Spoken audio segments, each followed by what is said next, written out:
Announcement, please do make sure you take the headphones, because we here at the panel, all Russian, Ukrainian speakers, we're going to be speaking in Russian, so those of you who need the translation, please make sure you take the headphones.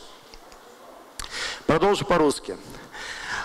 I will go on in Russian. So, first of all, I'd like to thank you that we are here the second day. This is the high official, interesting and relevant, which is the most interesting and important thing, panel. So before we begin, I'd like to say that for this panel, we've decided to invent a voting. Let us see the voting on the screen. Our technical team will show it. As we are an innovative forum and company, we have two ways to vote. You can do that in the Telegram channel, because we have there a KIEF bot in Telegram channel. You can go there, push the button voting, choose the panel and vote. Or you can go directly to the website of slido.com or slide.do, and don't forget to input the code #B919, where you'll get to the page and answer the question: which investors would you like to involve into your business? Ukrainian ones, foreign ones? It doesn't matter to you, or you are not trying to search for investors because everything is okay without that. And then just introduce yourselves. I'd like to communicate with you. I'm interested if you don't need investors. There will be voting during my introduction speech, so please come to Telegram or the website to vote. Our panel today has the name of Investments in the Turbulent World. And honestly speaking, the situation is really, I would say, a kind of a paradox one. Why paradox? Because all of the figures witness about the same thing. The world economy and the world wealth has never felt better as now. All of the indices are getting the top indicators. During the last 15 years, the world capital has increased 30 times. 30 times. The index, overall index of all of the markets of valuables of the world are having the highest positions during the whole history of our civilization.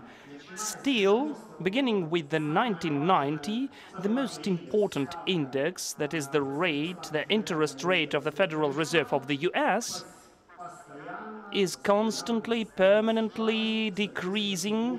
So we have more and more cheaper money in the world. If we, for instance, draw a graph of the economic growth of the markets, it will be from 1990 to 2017 going up only. There were certain dips, those are gaps during the dot-com crisis, internet crisis in the 2000s. And of course, there was the biggest dip in 2007, the financial credit crisis, sometimes in 2014 or 15, but still there is a stable increase, and the interest rate of the Federal Reserve was constantly going down. There was the whole, cross on the graph. So there were more and more cheap money. It changed last year when the Federal Reserve began to increase its rate gradually, and this year it already went above the psychological threshold of 3%. The markets did not respond on that. The economic growth was going on,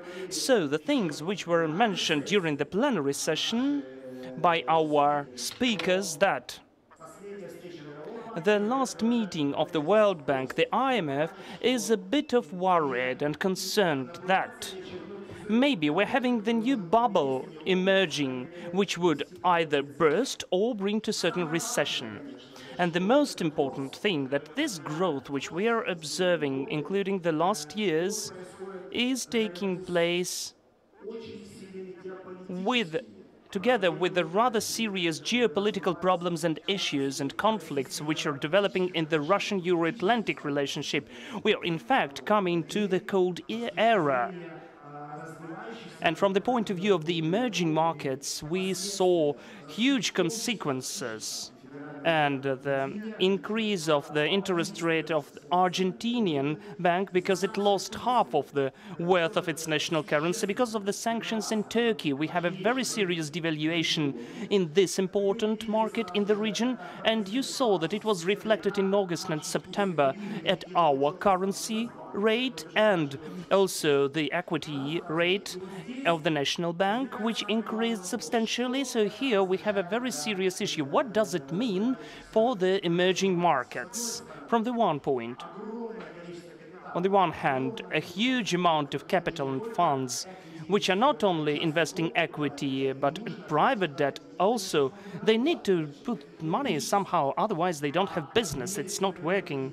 And if we're speaking about such giants as BlackRock, they are governing the portfolio of $6.5 trillion of dollars. Just think about this figure, $6.5 trillion of dollars. This is a huge amount of capital.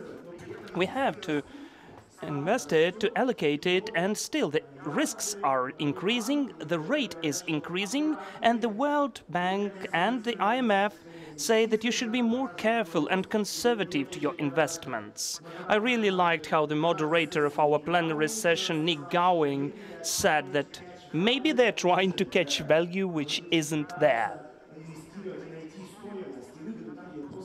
where does not exist at all. So what should Ukraine do with that? Maybe this is an opportunity, or maybe this is the challenge for us. So we will speak with rather interesting participants who have a very diverse experience. I'd like to introduce all of them, first of all. To the right of me, you can see Vitaly Antonov, the president of PJSC concern Galnaftogaz, the biggest concern in Ukraine, which maybe you know. Then Boris Loshkin, who's an investor with a huge experience in Ukraine since 1994, and from the recent times, he's the vice president of the World Jewish Congress. Of course, we remember you thanks to your public service as the head of the presidential administration of Ukraine, and I think you have a very interesting perspective from the different points of view, both political and investors' points of view. Then Igor Lysky, chairman of the board of the group of companies Effective Investments. And Denis Stafintsev, senior partner and a member of the investment committee at Horizon Capital, the investment fund which has lots of big projects implemented in Ukraine. We are also partners in our project Biofarm, and we are really proud of that. And I'm Nicholas Timoshuk. I'm the Chief Executive Officer at U-Future Investment Group, which was founded by Vasyl Khmelnytsky, the Ukrainian entrepreneur. So the first question. Vitaly, first to you. What I told you, of course, is reflected at the energy resources. I know you've got lots of businesses and you have interesting perspectives in other businesses, but still, the oil price goes up, and especially for the emerging markets and developing markets, there is a certain threshold, and it can also impact the competitiveness of their products. But in your business, in the retail sales of the trade of the oil products, when we have an increase of the prices of the raw materials, do you consider it as an opportunity to expand investments, or vice versa? It impacts you and you have to be very cautious about the investments during such periods.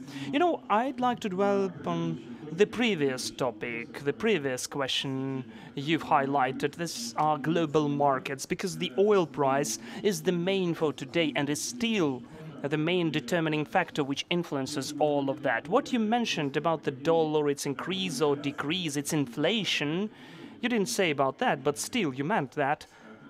So inflation of the dollar is the classics of the economic theory. It depends on the oil price. This is the more expensive oil is, the cheaper dollar is, and vice versa. So if today we have a turbulence epoch, it is catalyzed by the fact that the oil price is not increasing that quickly, and we can see the stable increase now. And the conclusions are the following. The dollar is becoming cheaper, so the investments in the world into the business are facilitating, strengthening, and increasing. So when dollar is cheaper, you want to invest it as quick as possible. And all of this process for today is a bit regulated, adjusted, that the oil price is not increasing that quickly. I'll emphasize that again. Maybe because the carbon era is going to the past. It's just vanishing. And this is the factor which is the regulating link of all of this process. So as for us, it's understandable that when the dollar is becoming cheaper, you'd like to invest. But the investments into the turbulent world have the threat of the turbulence of your own wallet. So that's why we are making it really carefully. All of those directions of work which we feel very well and know very well, we go on to invest there. We are working to expand, and we are expecting those service products.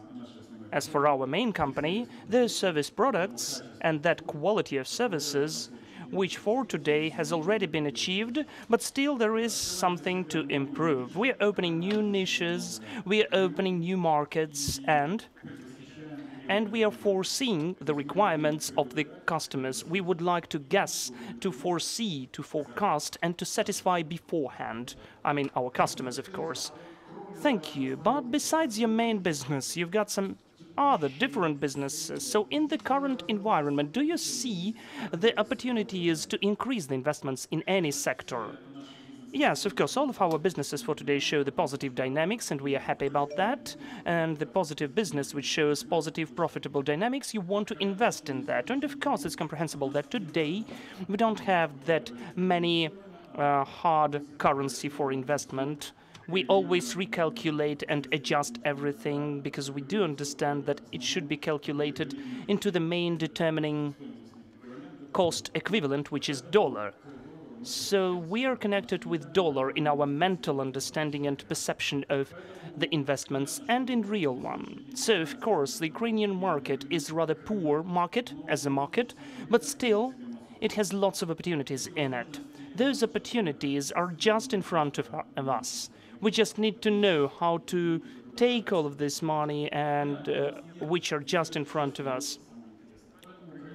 So Ukraine is the country of opportunities, and that's why I consider that we must find those niches. So when you have the appropriate achievements, it's easier to do. But if you're conducting the first steps in business, it's a bit harder. But still, it's possible. There are lots of examples, and Ukraine is developing, growing, and moving on, which gradually gives us the certain reliability of our country and of me personally.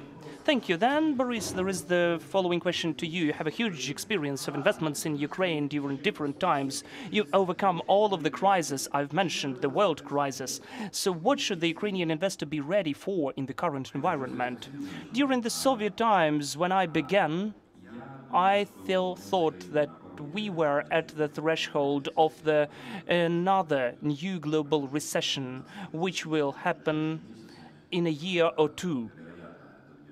Maybe it will be something of the scale of 2008. Because this piled up disbalance of and debts of the world economy, and I mean private debts, first of all, in any case, they will burst in some moment. And what's going on with the trade wars between the USA and China, and not only them, the situation in Europe, there is lots of disbalance in the world economy. And of course we have the cycle character. There are 2 points of view. The prevailing point of view that this cycle of the rise is already the longest in the world economic history. But there is a different point of view. There is a discussion, methodological discussion, about the different cycle of rise and fall. The 80s, the 90s, something like that, I don't remember exactly. But they had 3 years more, because during one of the years, the stock market decreased more than 20% a year. This was the only difference between those 2 perspectives. So if we take the longer cycle of rise, in a year we'll achieve it too. So statistically, recession should take place. And the Federal Reserve increases the rate. Of course, it reflected not only in Argentina and Turkey, not because of the sanctions, but because of the FRS. And we had this decrease at all of the developing markets in Russia, in Turkey, in Brazil. Argentina was just one of the most sensitive to the crisis countries. It's surprising, but Ukraine was not that touched by that. But that was the only reason, because we had this decrease before. If we didn't have this decrease 4 years ago, maybe we would feel this crisis stronger. So if I speak about Ukraine, I would be ready to the serious recession. We should foresee that we'll have more expensive debts. It would be much more complicated to take loans. The creditors will be much more selective. The investors, in spite of the huge amount of free money, only private equity funds for today have approximately 1 trillion of free cash, which can be invested today. It's never been like that before. But unfortunately, I think that if global recession happens, it does not mean that this money will come to Ukraine. On the other hand, if we speak about good news, if the campaign and the company is really high quality, like Galnaftogaz, for instance, then the investors will come to it in spite of recession. But it may touch multiples. They will be more conservative to the assessments. But high-quality companies will come. They will come to the high-quality greenfields, because Ukraine has the sectors where you can invest in any case. This free money will never vanish. It will be, maybe the approach will be more conservative and cautious. So I do recommend everyone, well, I don't want to be pessimist, but still I recommend to think about that, to contemplate on that. And the conversations that the global recession will never come to Ukraine because we are, in the end, at the edge of world economy is not right. According to my experience, the crisis of 2008, we had a very successful approach to the Frankfurt Stock Exchange in June 2008. And when in New York, the investors told me, "Are you crazy? You shouldn't do that." We did that. And it was the last carriage which brought us there. But then we did not understand, because we thought that the crisis will never come to Ukraine. And really, in August and September, it was not felt in Ukraine in September. It has already begun in Russia, but not in Ukraine. But in December 2008, everybody understood everything and it became painful. So don't think that if the global recession begins, and it will for sure begin, that it will never touch Ukraine. We should be more cautious with our debts, we should be more cautious with investment projects, but if you invest into the high-quality trends with high-quality management, I think that whatever the crisis is, we will survive. Thank you, Boris. Igor, and then the following question may be a bit more precise. You, as an investor, what do you consider, how can a high-quality management or sector or project can look like from the point of view of investments, both global and domestic, under the current conditions, with the understanding that in this or that way recession will come? First of all, I don't like the word recession. I would name it adjustment. For sure, it will happen. My Oxford professor said, he asked, when I asked, when will it begin? He said, I'm an economist, I'm not a shrink. Because the beginning of this adjustment begins with a psychological factor, when the critical mass of investors finally believes that it will begin just now. But why do I say adjustment, not recession? Because when we say about the crisis as it is, it should emerge from somewhere. What will be the trigger when it begins? Very often, this is either banking sector, where we have this increase of the soap bubble, or the oil industry. During the last 80 years, they were the main sources of crisis, the main branches. So during those times, if you look deeper, the banking sector was not overrated. After 2008, it's hardly moving, and everybody has already began to invest directly. When we look at the money of the giant IT companies, at their accounts, I'm not even speaking about the credits. Like they don't have the credits and debts, but they still have the billions of dollars on their accounts. But do you think how can a company be worth of the trillion of dollars? But it's still something that's going on. The question isn't why, but how. If they had hundreds of billions of dollars on their accounts, but how did they manage to? How did they hold onto the industry? They are holding the creative economies that we cannot live without currently. So basically, I do believe that the crisis will not just come out of it. I do believe there might be just an adjustment possible. If getting back to the oil industry, I do believe that there is a possibility of the great disbalance, but I do believe that it's going to be shown not in the recent 12 or 24 months. It's going to be seen in like 3 or 4 years, but it's not going to only stick to the oil industry, but in a general industry like machinery building industries or a bigger industry depending on oil. So you can just imagine how many industries are working on the injection engine, so the combustion engine. So the whole industries will not be needed. So the whole industry in Japan or Germany will not be needed. And the millions of people who are involved into this industry, the production of the cars, the way we see that, with the transmissions, with the internal combustion engines, and with oil, more or less. So basically, I do believe it's not there yet. It's not there yet, and even though we would still believe Elon Musk and Tesla Industries is still 3 or 4 years before we get to see something happening. So the biggest risks in the world are the trade wars or the other turbulence, the political turbulence, in my opinion. And in this point, I still believe that we can be expecting some turbulences. But all of the players, all of the actors, there are more or less interested, like more, and China and the US, they are interested to have the final agreement. So I do believe that they will have the agreement, but with what conditions, when, who will have more patience, what will going to be the conditions of this agreement, what are going to be the rules set for the gameplay after that, it will actually depend on whether this adjustment is going to be strong and when we're going to have this adjustment in place.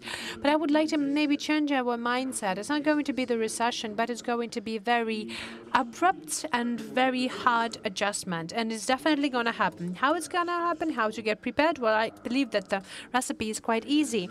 Like, you know, I do believe that we have the economists here in the audience, but once again, it's something this is the basics. This is the basics of the economy. This is the basic of the market economy. So definitely the adjustment is going to happen, and it's something that happens more or less with the same frequency. So I would like to advise the Ukrainian investors to invest into the projects that are not speculative projects, so that are based for the long investment history, that are based on the sustainable business model. It's only that in the newest times you have to be more precise and more dedicated to the debts, because during the crisis the debts are getting more expensive. Another factor that we should also consider, I'm now thinking about the American FRS rate, but I would like to consider European rates, because you have seen that the Americans have increased it by 5 and the Europeans have still 0 rates. And it's not that the time hasn't come yet, but it's because it's clearly understood that some of the economies will not even survive 1% raise. But I believe, like Italy, if we'll raise the rate on 1.5%, Italy will not serve its debts. So this might be the trigger that will start the European adjustment. So I would pay a lot of more attention for the European rates, or the rate of the European Bank. Yes, thank you. Thank you. That was a very in-depth analysis and very relevant analysis, even considering that, first of all, Italy is the J7 country, the big player, 60 million of population. It's definitely, if this country is getting closer to the default, and it's quite possible that that Brussels will not accept their budget with this deficit, then it's definitely going to influence European budgets and European finances much more than by Portugal or Greece. But getting back to our panel, so I do believe that it might be, I have written this question to Denis, and I was trying to answer you whether it's a chance for Ukraine or a challenge for Ukraine. I do understand it's a challenge, but on the other hand, we understand that even the traditional, sustainable, tolerant, democratic markets of the European Union, which is like huge economies like the US or Britain, they are really uncertain. They're not that sustainable for the investors as it used to be. So how do you see, as an investor, as a big investor in Ukraine, how do you see the Ukrainian share in that? Do we have a chance? Maybe we can use some of the opportunistic moments, or should we get ready to defend ourselves? And our best achievement would be to lose as less as possible.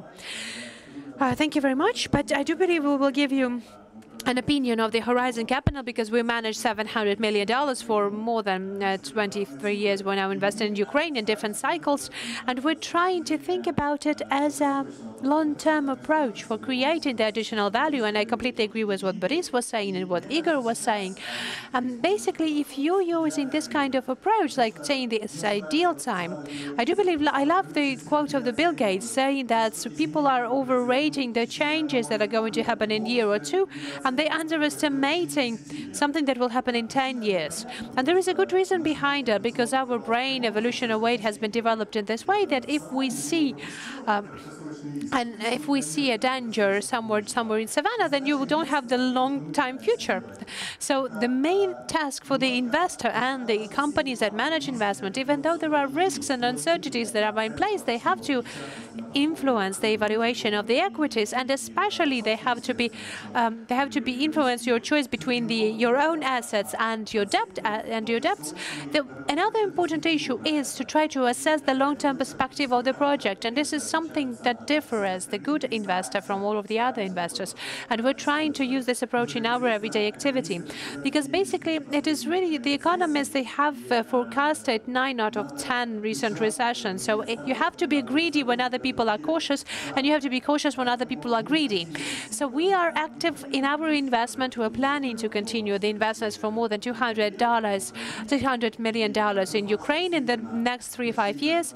And the fact that big international investors, because of the obvious risks in Ukraine in 2019, and according to the quite obvious disbalances of the international economies that we have discussed at the previous panel, and it's quite seen that the investors will not be that active into entering Ukrainian market. But for us as a domestic fund is a very good opportunity. So we're trying to actively search the companies with the good high-quality management, with a good and clear competitive advantages for the long-term development. Because if we take a step back from our everyday news on what the FRS decided at their new meeting and what is going to be decided at the next meeting, and try to take a look at from the bird flight view. So it's quite clear for us that Ukraine is the underestimated market, underrated market. If we take a look at the market, at the multiplicators of the Ukrainian markets, we don't have a lot of the risks, and the risks are lower. The macro disbalances in Ukraine, even though we have some specific risks, they're much better than they used to be in 2012, 2013. So we have the deficit of the paying balance. It's much better. It has much improved. So the situation, if we have the low value of the assets and we have more or less balanced macroeconomy, even though it has some risks, it's a very good time for the long-term investment. Thus, I do believe that, trying to answer your question, whether it would be the long-term investment, the Western long-term investors, they're not going to invest a lot of money in Ukrainian economy in the recent times, but for the Ukrainian investors, it's a very good opportunity, and for Ukrainian companies, it's a very good opportunity, because something that used to be expensive, has it 3 times the price. You can make it much cheaper. You can increase your market share. You can buy and acquire your competitors. You can buy the markets and increase the shares. You have to take this assets management. You have to take this acquirement and use it in these opportunities when all of the others are under this risk-aware situation. Thank you. Thank you very much. But in Ukraine, you're only dealing with the private equity or with the private debt also? Well, we are only doing the equity, only doing the private equity because of the obvious things with the rates that are now increasing in the world, and especially in Ukraine, they are really high for the most of the businesses and most of the enterprises. So the equity is the tool that is the most relevant for Ukrainian companies currently. There was a question that I had reason, actually, because in one of the articles that I have recently read in the Financial Times, they've said that possibly what Igor has mentioned, it's quite possible that the bubble is because of the private debt. Because what has happened after 2008? The banks have been burned out. The banks have tried to over-regulate all the things they could. So they said that the bubble couldn't have appeared because they were very precise and very delicate in that. But still, 1/3 of the capital, 1/3 of the opportunities that were financed by the banks are now being financed by the private equity funds, by the private debt mechanisms. But still, they don't have this, I don't know, how do they say, they don't have this exposure. They don't influence this social impact. Even though like this pension funds, the insurance funds, they also exist, or maybe this can be the beginning of this bubble, actually, yes. Vitaly, let's get back to you. We have heard from the representatives of the Horizon Capital, they want to invest $200 million in Ukraine. As a successful entrepreneur here in Ukraine, what are the spheres to invest to? What can we offer the investor? A cautious investor, but who's still looking for opportunities. Maybe some kind of a specific project or some niche spheres, something that you see that would be actually interesting for the audience. We have a lot of entrepreneurs here. Maybe they would like to use the opportunities. Well, you know, Ukraine doesn't have the fund market, the asset market, as it is being made in most of the civilized countries. But I do believe that in the recent times, in the soon, is going to be regulated in some way. Or at least I hope. My hopes are high in this sphere. But then I do believe that we will have the blue chips. We'll see the Ukrainian blue chips. Well, you will have no doubts in investing too. But currently, I do believe you should get your gut feelings. You should use your gut feelings and the deep understanding of the issue. So expertise is the most important thing here.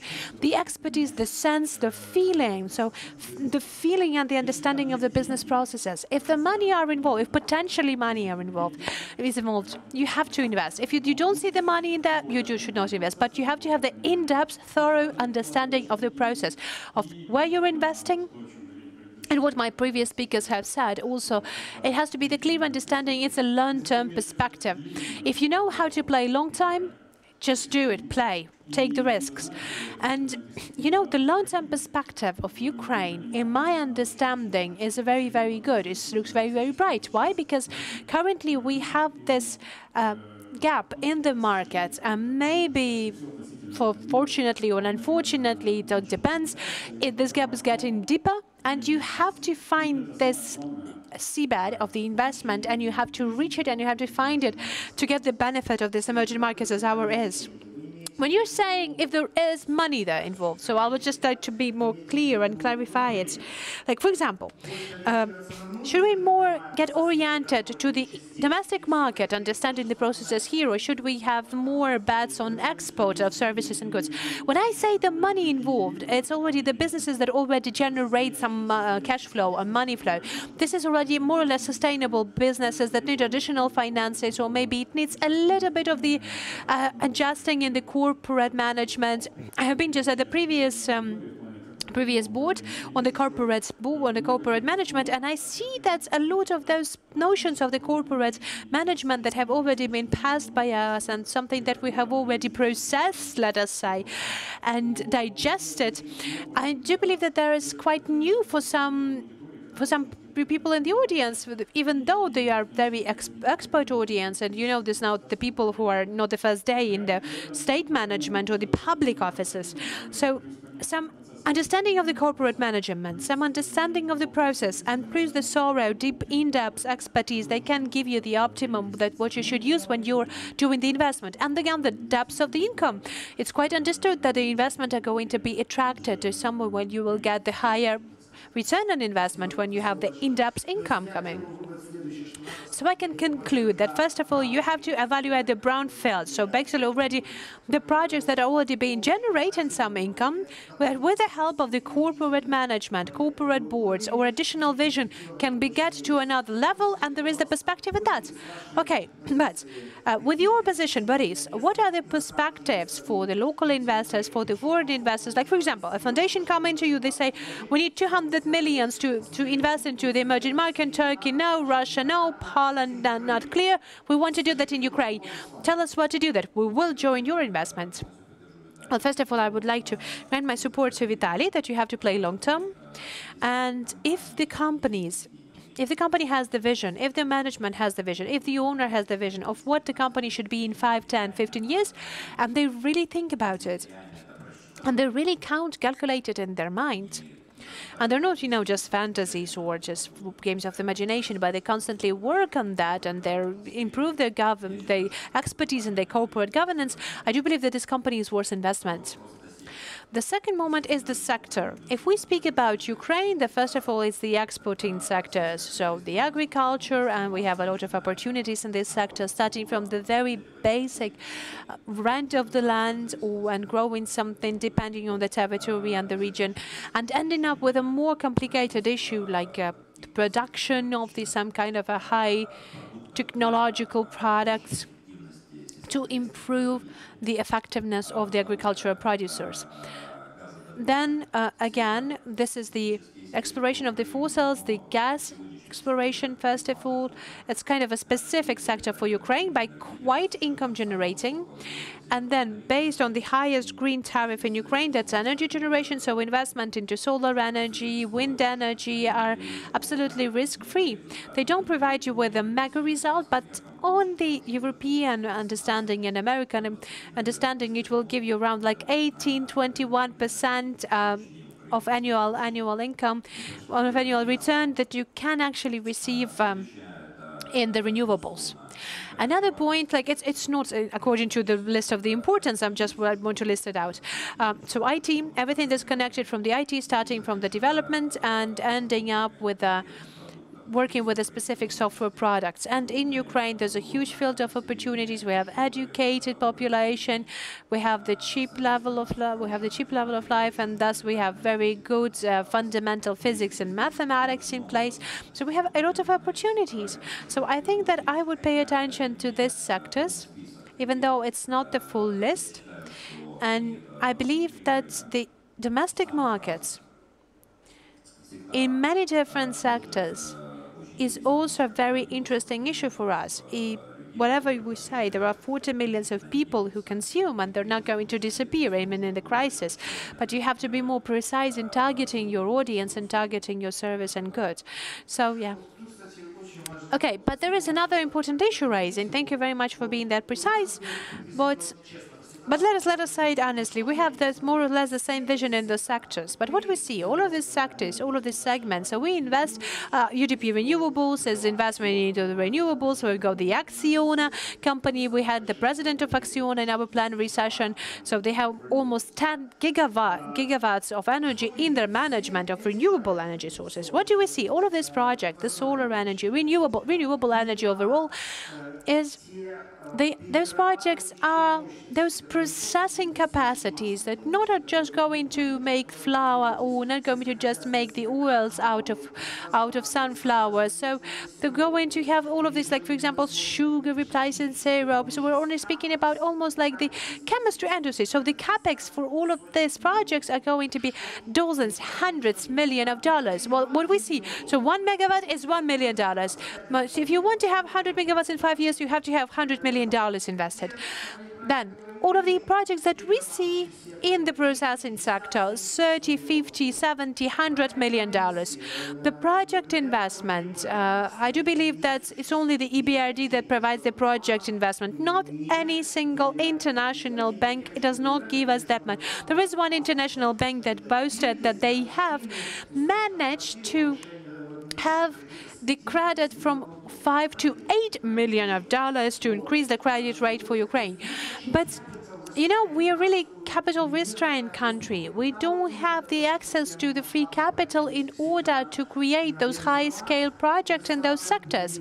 The national bank rates, they don't give us. The private equities, they don't want to. They say, like, why would I give you money in 5-6%? I will just buy Ukrainian bond because it gives me 8% a day of interest. How should we find the capital for those projects? Well, first of all, there are banks that are provide you the capital for their renewables and their green investment. Non-international, well, directly Ukrainian banks, yes. Directly Ukrainian banks, you can take it into Ukrainian banks. Then we have the Horizon. Yes, you know, they have 200 million. They will come. We will come up to you. Yes, they have colleagues that they can do the co-investments, and so as far as I understand, and I do believe that you can help me with that. So if there is a high-quality project, that is not a problem to engage capital investments. If we speak about the private equity, even unlimited, can we get the 100 million? Yes, for a high-quality project, for a single high-quality project, and that would be like 5-6 equity funds for the project. So actually, the amount of the free capital is immersive. But because of the country, because of the stereotyped assumptions about Ukraine, they give us even more expensive loans than other countries that are just the same as Ukraine is in all of the parameters. Yes, it decreases the income and the incomes and the profitability of the project, but the projects are still bankable.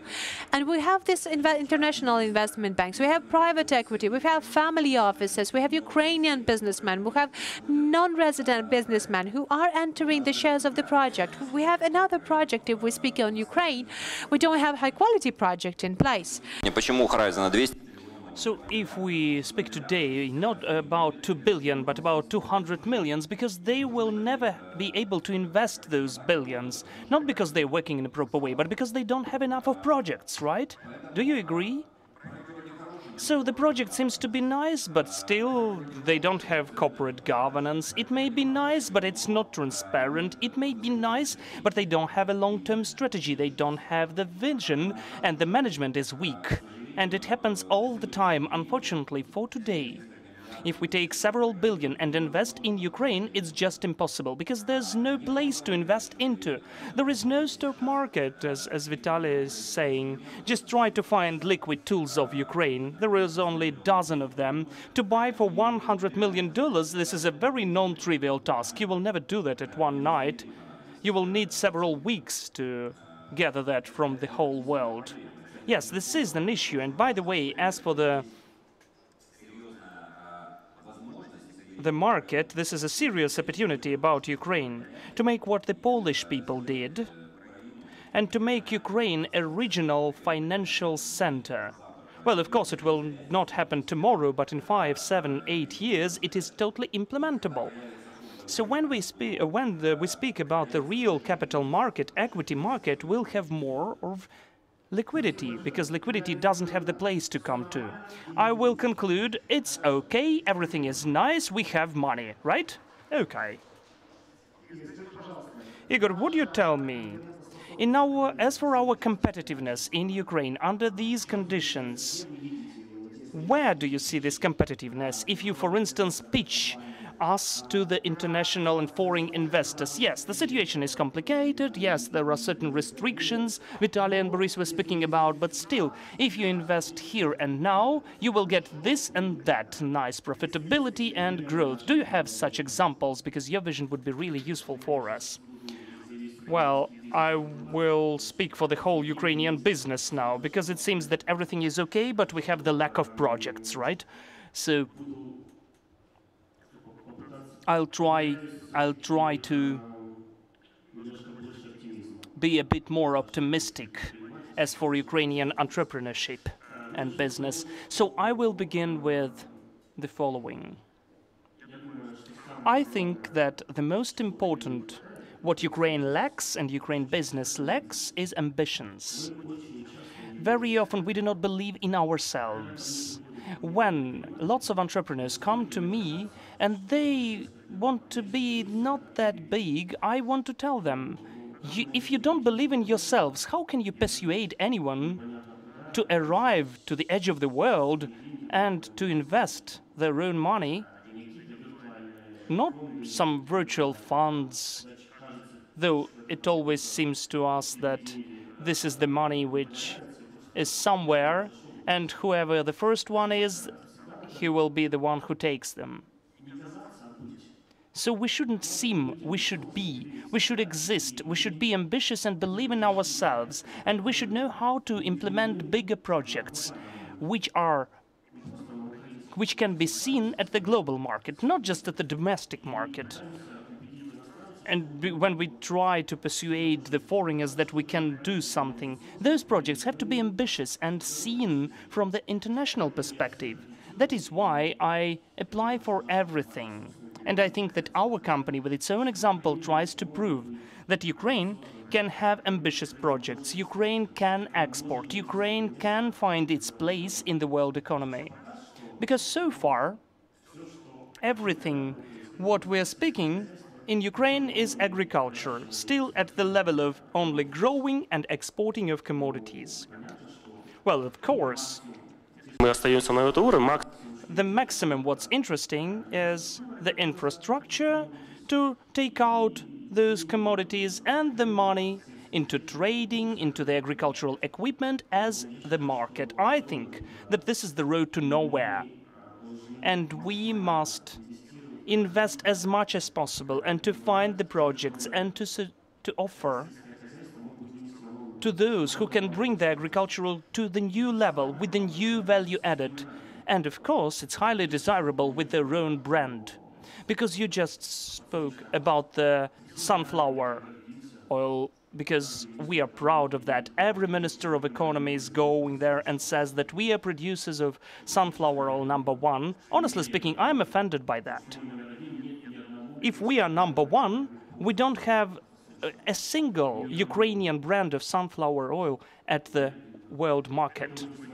It is offensive to me.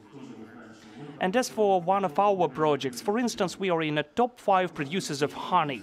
We have the ambition not only to produce and to export honey in barrels, but to create a Ukrainian brand and for it to be in top 3, top 5, or maybe even the first one in the world.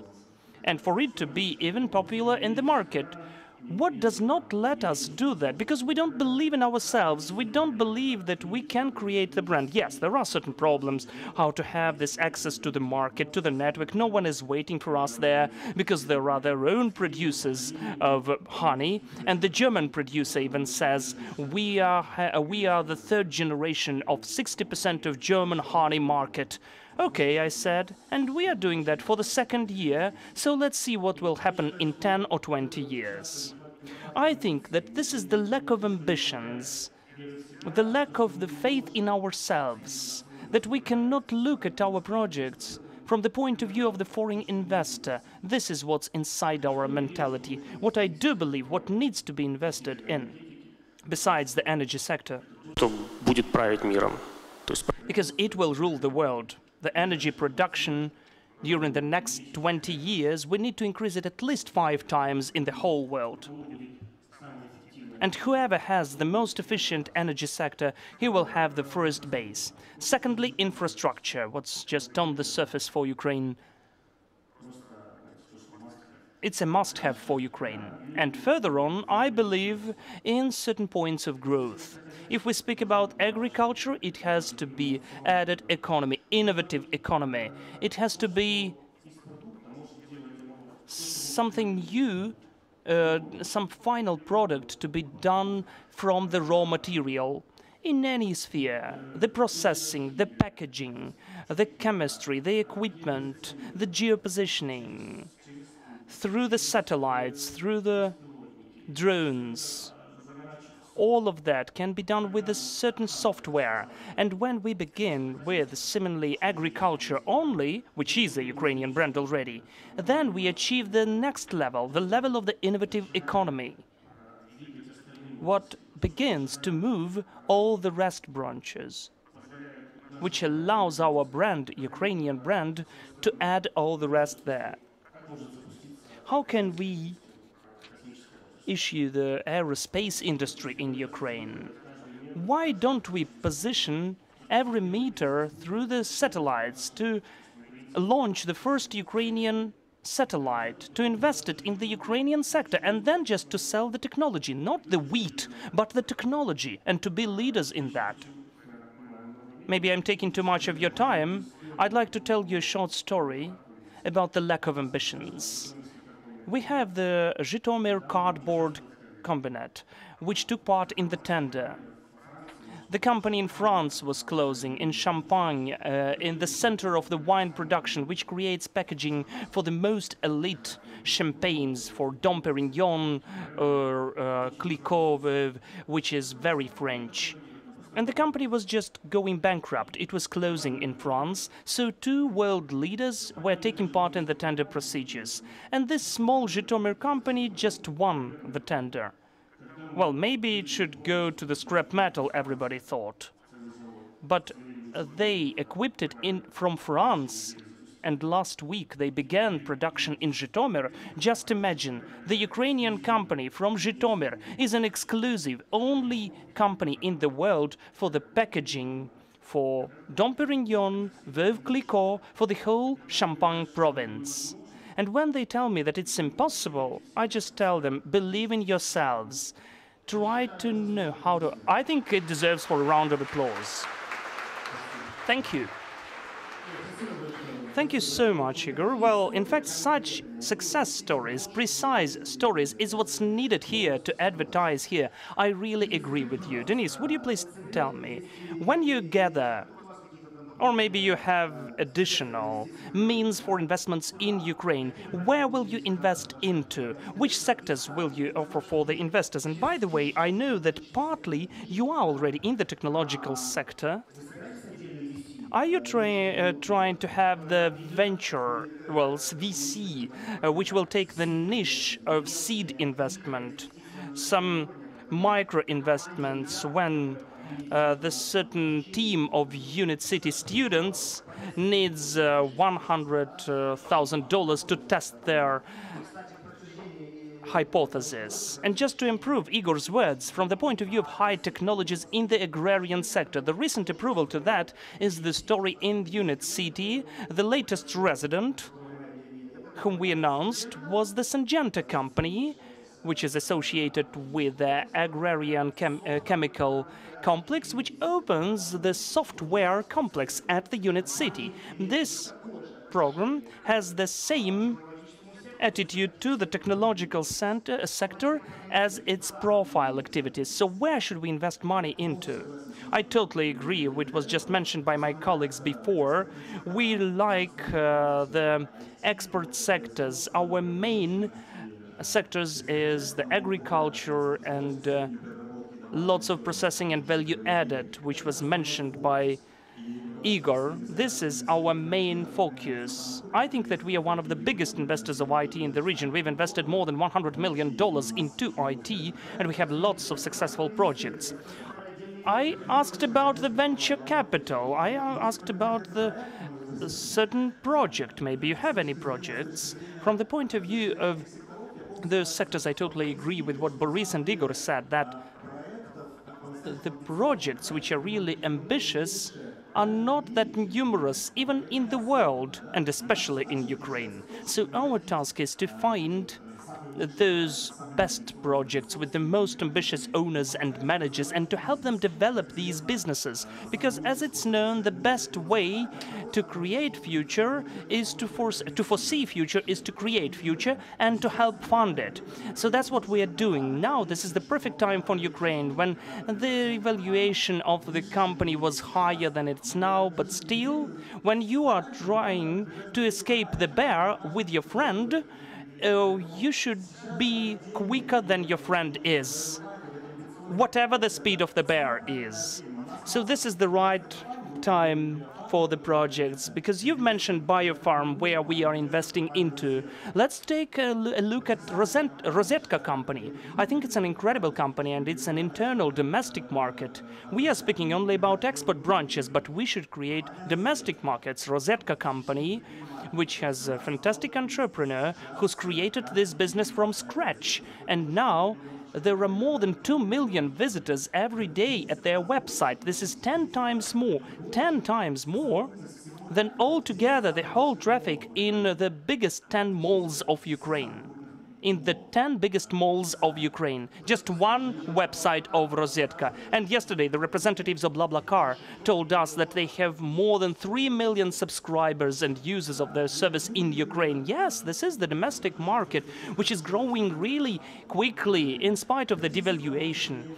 And unfortunately, there is a lack of such sectors in Ukraine and such ambitious companies which really want to become not just number one, but number one with an non-achievable gap, because Rosetka is much higher than the player number 1 or 2 in this sector. So I totally agree with Boris and Igor. There are not so many companies like that. Our task is to help those companies to increase the market share, and we're doing that actively in the sectors I've listed above and also in the local sectors in Ukraine. From the point of view of the early stage, well, in fact, we have the fund, the U Ventures project, which is a venture project, in fact. We are having 9 transactions, and we invest tens of millions of dollars in one transaction. And from the smaller fund, for students, as you said, with a prototype, we invest several hundreds of thousands of dollars into one transaction, but there are much more ambitious projects there. We have lots of successful investments, say O technology, for instance. It deals with analysis of big data. They sell it for the whole world. They have the biggest clients, the biggest media companies, CNN, Vogue, lots of famous brands.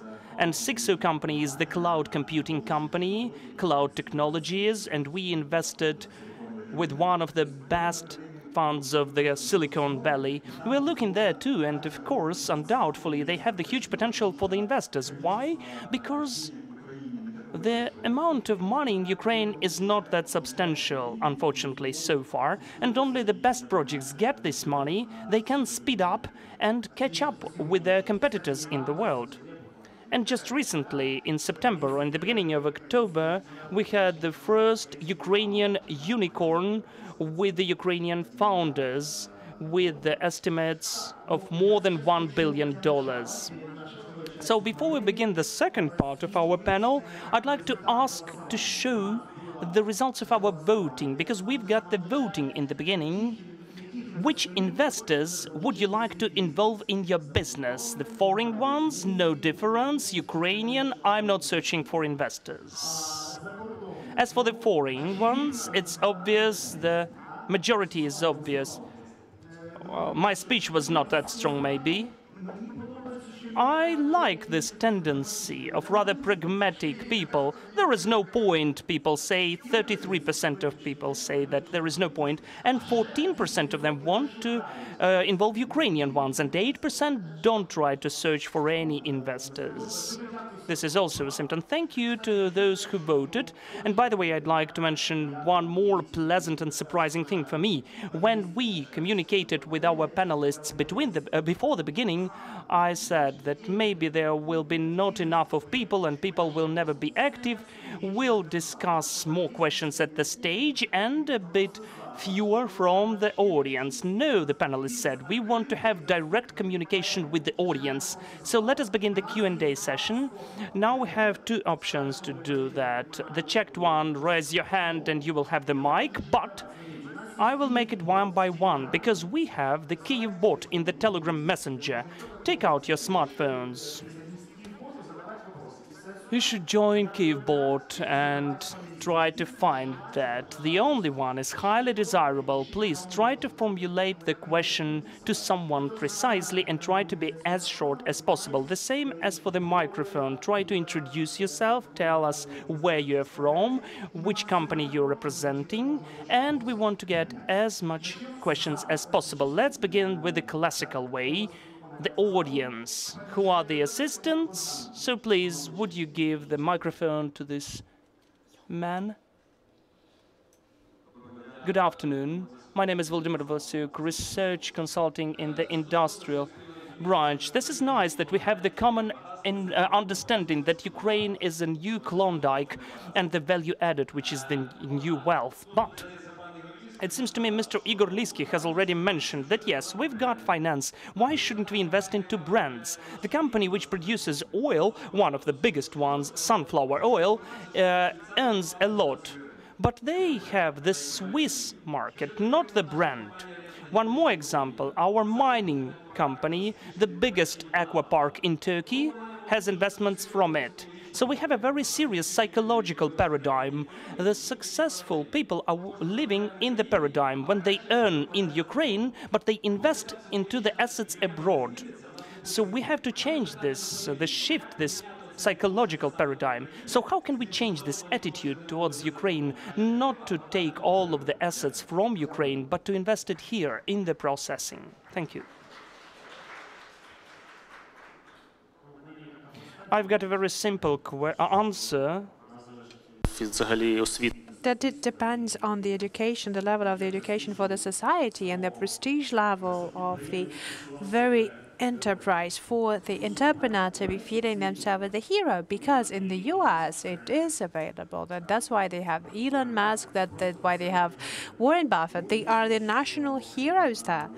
And though it's not only about the motivation to earn some money, but this is the primal motivation, this is the first motivation, there also has to be another one in place to do something for the country, to feel yourself needed here. And I'm not mentioning that's for the main entrepreneurs to be carried on the hands or whatsoever. There has to be taxes that has to be paid. That's all quite clear.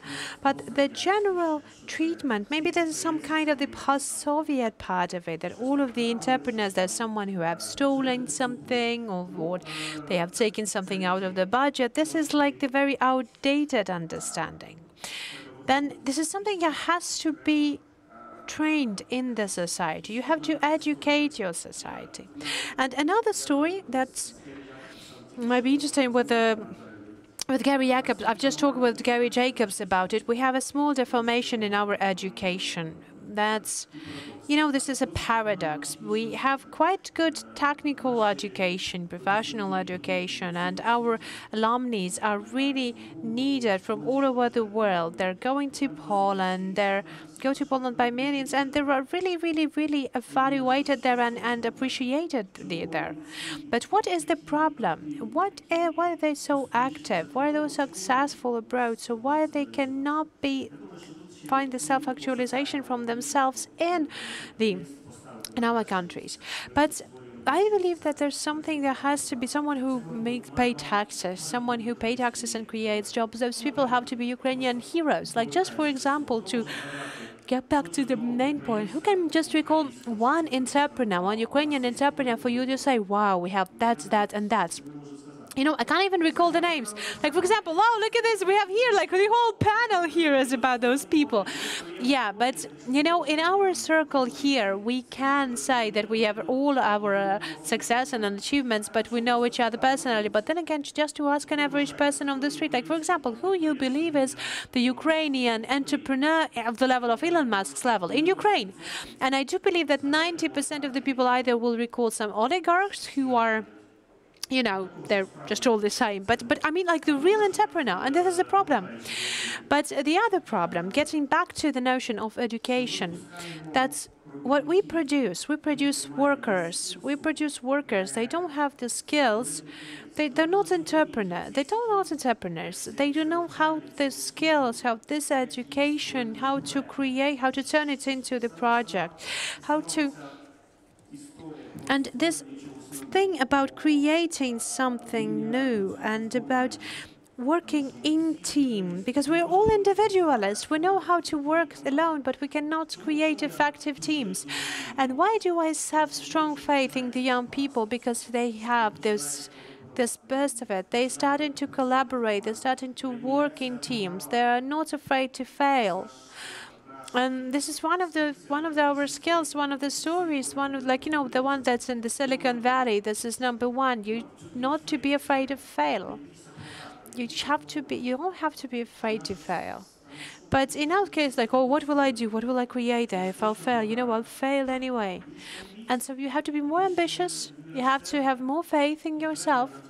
And you have to continue learning, constantly learning yourself, and you have to teach the people how to create and not to be afraid to take the responsibility for that, to be more ambitious, to follow the new international trends. Where are we going? Where are we pacing to? What is going to happen in the next 10 years? Igor, thank you very much. Very good answer from your side. Vitaly, you wanted to have a word. Well, I completely agree to what Igor has been saying, but I would like to once again then get a little bit of my thoughts about because I really like your question that you have posed. Maybe I will try to find the main reasons of the things that we have now. Well, I do believe that what strong state presupposes? The strong state is the strong budget, first of all. So if we have the money in the state, if there is money available, there is a specific provision, and then, of course, there is a well-balanced budget, and we have the well-balanced state. It is competent in the world market, and it's competent because of its competent enterprises. What has happened in Ukraine? And what is the first reason of all of our problems? That is my personal opinion, but I believe that at the very beginning of the 90s, when we have turned from the administrative management to the market way of development, let us say, we had those outdated moments of our development for about 10 years or more that used to be depending on the budget dotations. There were huge companies that were privatized in the end. I'm not going to mention that, but those are the metallurgical companies, the energy companies. And those companies, they needed additional dotations from the budget. They couldn't exist without it. They were non-competitive at that times. And thus, through the participation of the owners and the stakeholders, the stake owners, and the participation of the other people into this privatization and to this, let us say, the caring people in the politics, that they have received this dotation and they have been floating for some time. After that, the small and medium, and in the process, the small and medium enterprises who have seen that, like they have understood, well, look at this, these huge guys, they're subsidizing their incompetent economy, incompetent enterprises. But how can I survive? How can I strive if I have privatized some non-competitive cluster, non-competitive fabric? This struggles a bit, but it's not a competitive. It's in Ukraine or in the international market. And this, they need continuous support that they can rely on. And this continuous support, this is something that has to be invented. So they invented corruption. So they invented avoiding the taxes. And with this corruption, they supported the non-competitive businesses. And that's why we have these assumptions about Ukrainian businesses from the side of the society. We have neglected assumptions for Ukrainian businesses. No one understands that whether this is the clear, transparent business, the business in white, or whether it's a corporate governance business or whatsoever. We treat business as something bad and corrupted. That is why is it happening? Because all of the entrepreneurs who are now holding the non-competitive businesses, they are trying to compensate this non-competitiveness from the budget. Do you understand what I mean? So, for example, the non-competitive economics is being based on the non-competitive enterprises. Why? Because the non-competitive enterprises, they need additional absorbment of the money and additional preferences and dotations, direct or indirect. So we have seen it a lot currently. And these assumptions about businesses, this treatment of businesses, this vision of businesses, it has its premises in this aspect. How to prevent that? How to fight it? What should be done now? We should increase the competitiveness with all of this method that my previous colleagues have mentioned. And we have to understand the core of the problem. And the core of the problem is in this. Because the more we will support in many different ways, the more we will support our non-competitive enterprises, the more money we will waste in vain. Then more we will understand that with this kind of support, we will never build a business-oriented society in Ukraine, and we need it deeply. We need it very much because the business-oriented society is the main premise, the main foundation of the healthy society and the healthy state. How can we take a look at the business-oriented society as, for example, the US society is? The entrepreneurs there are actually the grandeur, the national heroes, the honor that we have. We won't have this kind of national heroes if the people will continue to treat business in this way. And the people will continue treating business in this way until we will not stop having the competitive classes, competitive enterprises. And quite recently, I have received additional information that the Parliament of Ukraine have voted on amending the law on bankruptcy. I haven't read it yet, and I haven't seen it yet, and I don't know the main premises, I don't know the main details of it, but I do believe if there has common sense in it, and there has to be the common sense in there because we can't wait any longer.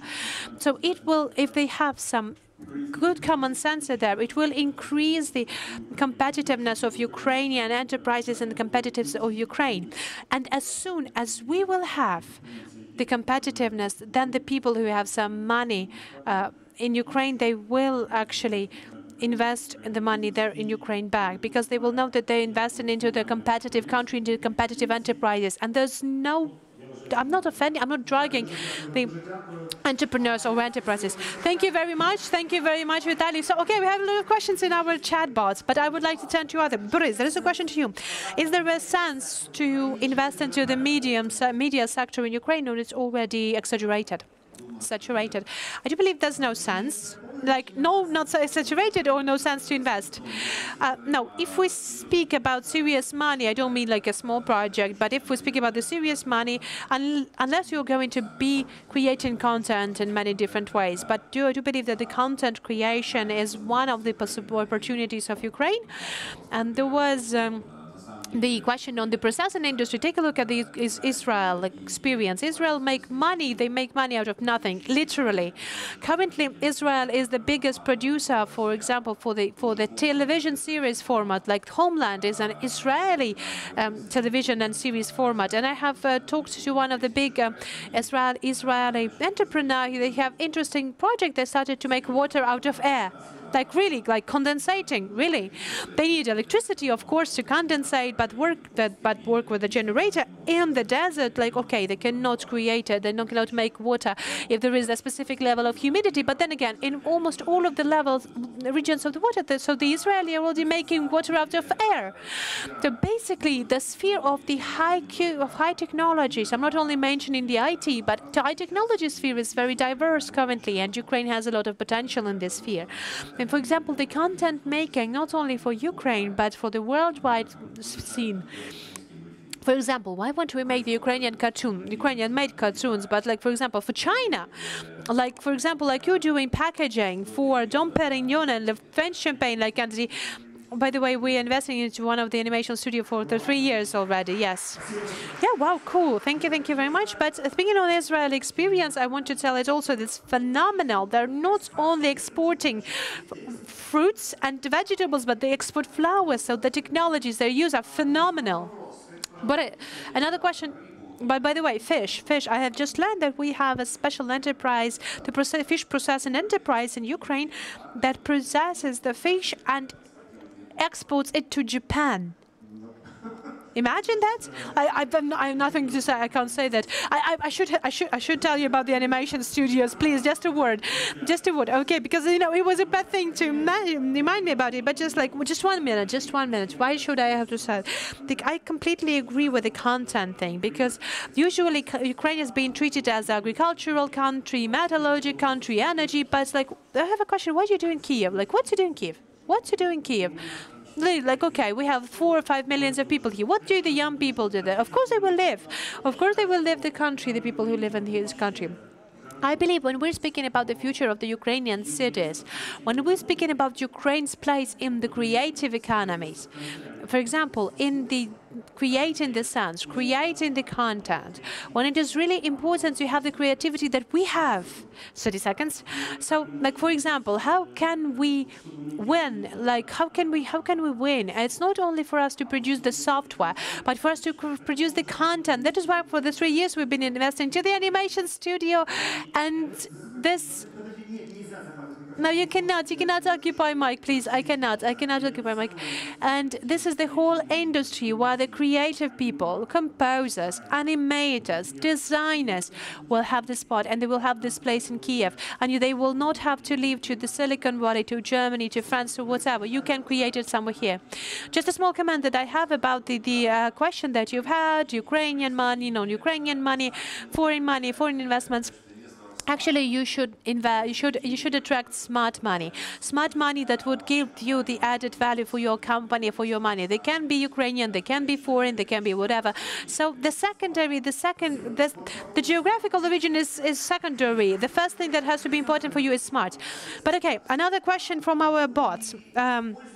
Dennis, especially for you, whether you're using the blockchain technologies or the crypto technologies is one of the strategies to engage the investments, whether you're using the platforms on tokenization of businesses, or whether you issue your own cryptocurrency as an instrument to get the investments. Like, for example, Tesla has gathered 232 million. Like, what prevents Ukraine and Horizon Capitals to do the same? A good question. A good question. I was thinking about it when Igor was mentioning about creating the content and creating the sense. So actually creating the content and creating the sense is a very good metaphor.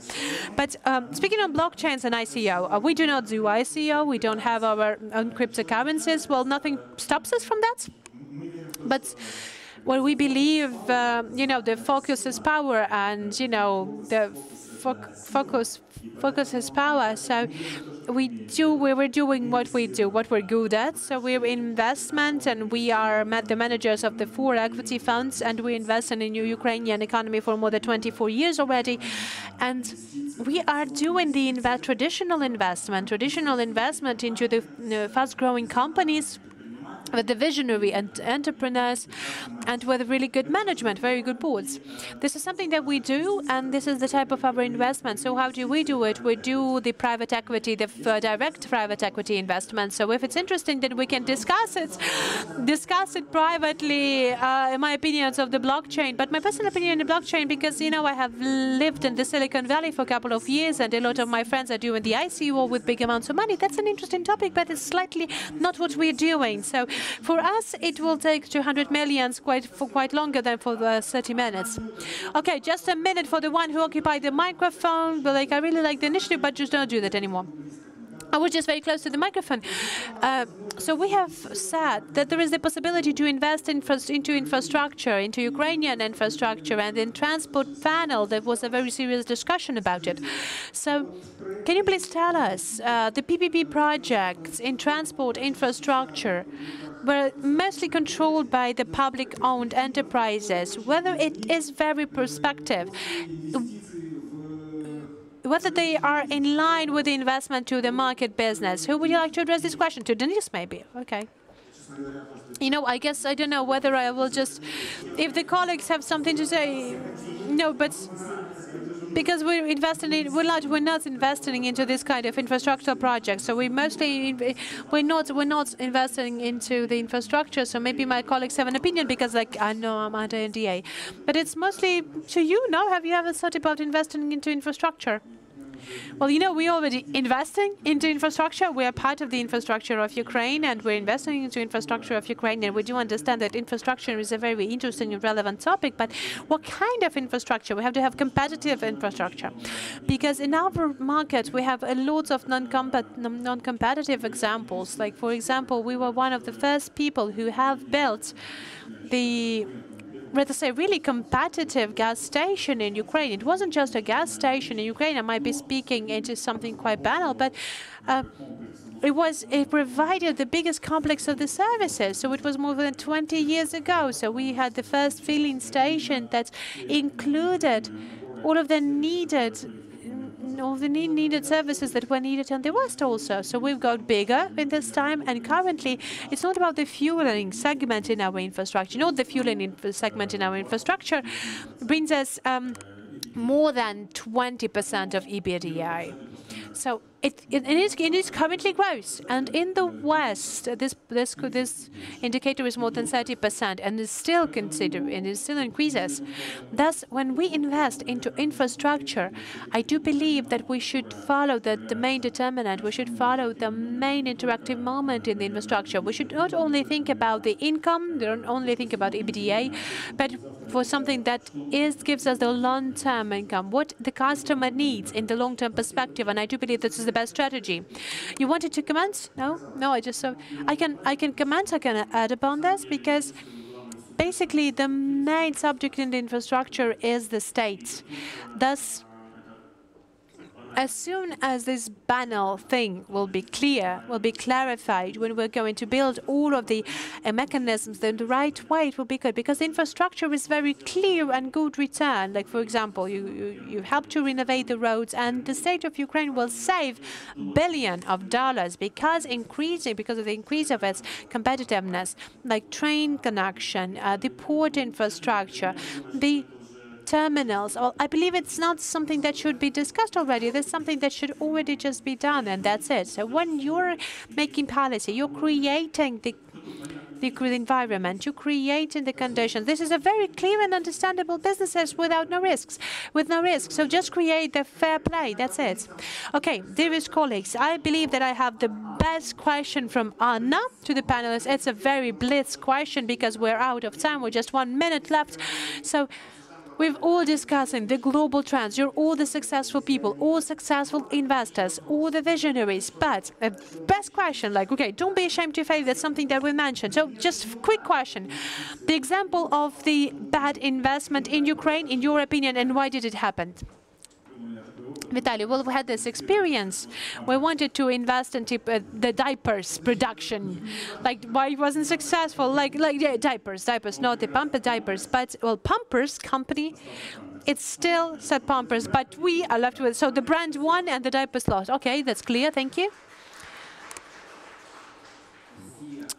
All of the tryouts to invest in something that you do not understand are going to be unsuccessful if you don't have the focused management. That's the second thing, with the global and the long-term vision, and all of this investment were unsuccessful. Thank you, Igor. I just come back to blockchain for a second, if I may. We're not investing into cryptocurrency and in blockchain because I know nothing in that, so I'm not going to invest in it. So when all of the people are following some trends what they don't understand, then this is the first route that will lead you to nowhere. Okay, thank you, Dennis. We have two main lessons that we've learned in unsuccessful and failed investments. The first thing, that we don't want to invest in companies with big debts. And the reason is quite simple, because Ukraine is a very volatile market, and everyone knows in the corporate finances sphere that if the predictability of the money flow is low, then increasing the debt is senseless. So that is why in US, the IT companies, they do never get the standard debt finances, the private debt. So in Ukraine, even in the predictable sectors, even the sectors that should be more predictable, and they're not that much because of the more volatile of the markets, volatility of the market. There is a high level of depth is a big problem for us in our investment. And the second thing, we do not do this investment. The second moment is that when you sell to the domestic market, and if you import the details from abroad, this is something that, so you buy in dollars and you sell in hryvnias. Yes, that's quite clear. Thank you very much. Thank you very much. And once again, let us have a round of applause for all of the participants of the panel. I do believe, like, what I really like, very precise, very clear and detailed, with understanding of the global trends. Very open and transparent panel. Thank you very much. I really enjoyed this panel. I only would like to sum up it in some way, like all of the factors are actually telling us that we have some recession, we have some adjustments of the world economics, you can call it as you wish. But as much as we understand currently, the success of our country and your specific businesses is also depends on your psychological state. If you do not panic, if you will not panic in the country, if you will not panic in the country, but you will be structured investment, if you find a good structured project with clear business model, with transparent managing system, then in any time in any country, you will be able to make money in Ukraine and with Ukrainian enterprises and entrepreneurs. Thank you very much.